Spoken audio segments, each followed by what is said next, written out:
मुंबई महापालिका निवडणुकीत भाजपा आणि एकनाथ शिंदेच्या शिवसेनेला बहुमत मिळाले.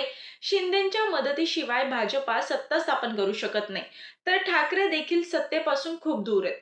तरी देखील शिंदेच्या शिवसेनेच्या 29 विजयी झालेल्या नगरसेवकांचा मुक्काम पुढील 3 दिवस हॉटेलमध्ये असणार आहे. वांद्रे येथील ताज हॉटेलमध्ये या नगरसेवकांचा मुक्काम असणार आहे.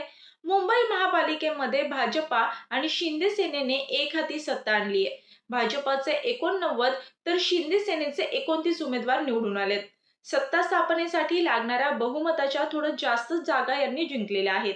असे असले तरी उपमुख्यमंत्री एकनाथ शिंदे यांना मोठी भीती सतावत आहे.